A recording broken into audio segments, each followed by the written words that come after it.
اب جس طرح سے میں نے اپنے انٹرو میں یہ کہا کہ آپ لوگوں نے مطالبہ تو کر دیا اپنے سابق وزیر اعظم کی منتقلی کا خیبر پختونخوا، لیکن مطالبہ ایک الگ چیز ہے اور اس کام کو عمل درآمد اس پر ہو جانا ایک الگ چیز ہے. آپ کو لگتا ہے کہ ان کی منتقلی ہو جائے گی خیبر پختونخوا؟ دیکھیں، منتقلی کے مطالبے کا جو تناظر ہے وہ جاننا ضروری ہے. ہم نے اس تناظر میں یہ مطالبہ کیا تھا کہ ایک تو مریم صاحبہ خان صاحب کے ڈر کی وجہ سے انہوں نے تمام پنجاب میں نوٹیفیکیشن کے ذریعے ملاقاتوں پہ پابندی عائد کر دی ہے، اور ہزاروں کی تعداد میں حوالاتی اور قیدی جن کے رشتہ دار اور لوگ ان سے ملنے آتے ہیں وہ اب ملاقاتوں سے محروم ہو گئے ہیں، صرف اس وجہ سے کہ ایک ماحول اور فضا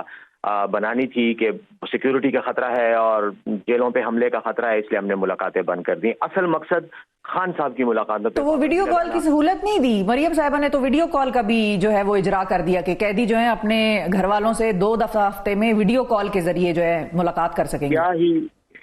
کیا ہی اچھا ہوتا کہ مریم صاحبہ خود جاتی عمرہ کے محل میں بیٹھ کر صرف ویڈیو پیغام پر قوم کو چلا رہی ہوتی تو ان کو بھی تسلی ہوتی اور قوم کو بھی ان کا وہ ویڈیو سوئچ آف کرنے کا موقع مل جاتا. تو ایسا نہیں ہوتا نا. مسئلہ یہ ہے کہ آپ خود سوچیں کہ آپ کا کوئی رشتہ دار جو ہے وہ جیل میں ہو، پھانسی گھاٹ میں ہو، وہ عمر قید کی سزا ہو یا حوالات میں ہو، تو وہ کیسے ہو سکتے؟ ویڈیو کال کس قیدی کو آپ کریں گے اور کیا اس سے کسی کی تسلی ہو سکتی ہے؟ اور کئی ایسی چیزیں ہیں، مثلا جیلوں میں خوراک دینے کی، کھانے پینے کی اشیاء دینے کی ایک اجازت ہوتی ہے قیدیوں کو.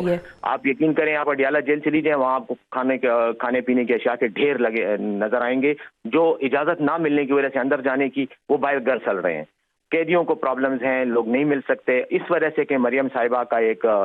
فرعونی حکم ہے کہ جی آپ نے خان صاحب کو چونکہ روکنا ہے تو ان کے تو بیرسٹر صاحب اب آپ نے جو ڈیمانڈ جو کی ہے اس کو کوئی آفیشیل ڈیمانڈ آپ لوگوں نے کی ہے، وہ کوئی اپلیکیشن دی ہے، وہ اس کا پروسیس کیا کریں گے؟ میں اسی پہ ہی آ رہا ہوں کہ انہوں نے چونکہ ہمارے وزیر اعلیٰ گنڈاپور صاحب کو بھی خان صاحب سے ملاقات کی اجازت اس لیے نہیں دی شروع میں کہ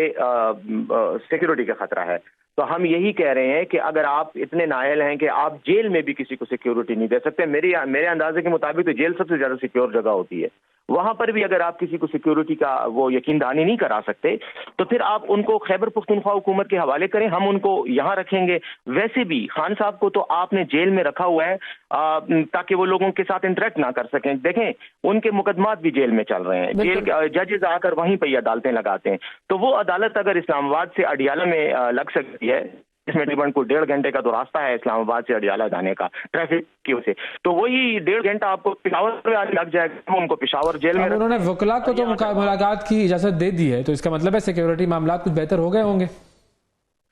سیکیورٹی معاملات تو بہتر اس لیے ان کے خیال میں نہیں ہوئے کہ آج شہباز شریف صاحب نے بھی ایک لمبی جو ہے وہ ایک تمہید باندھ کے سیکیورٹی کے حوالے سے اور کچھ لوگوں پر الزامات لگائے کہ انہوں نے دہشت گردی کو فروغ دیا ہے. سیکیورٹی کے معاملات تو یہ ٹھیک اس لیے نہیں کریں گے کہ ان کو فائدہ اسی میں ہے کہ سیکیورٹی کے معاملات ان کے خیال میں، ان کے الفاظ میں، ان کے نیریٹو میں خراب رہیں تاکہ یہ اپنے ڈریکونین اور اتھارٹیرین رول جو ہے اس کو یہ دوام دے سکیں. تو میں یہ نہیں سمجھتا کہ یہ آج بھی ملاقاتوں پہ پابندی ہے. میں آپ کو فرینکلی بتاؤں،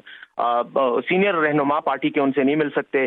ملاقات نہیں کر سکتے، جو کہ قیدی کا آئین پاکستان بنیادی حق ہے. اچھا آپ ایک اور انہوں نے کہا 2 اپریل کو لے کر آئے گنڈاپور صاحب کو بھی گرفتار کر کے، تو یہ بھی ان کے ناقابل ضمانت وارنٹ گرفتاری ہو گئے، تو اب ان کا کیا ہوگا؟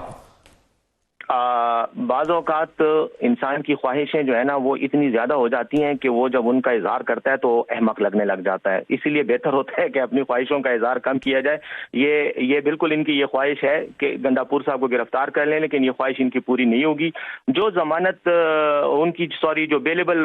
Naan bailable arrest warrant issue ہیں، یہ روٹین کی قانونی کارروائی ہوتی ہے، یہ کوئی اتنا بڑا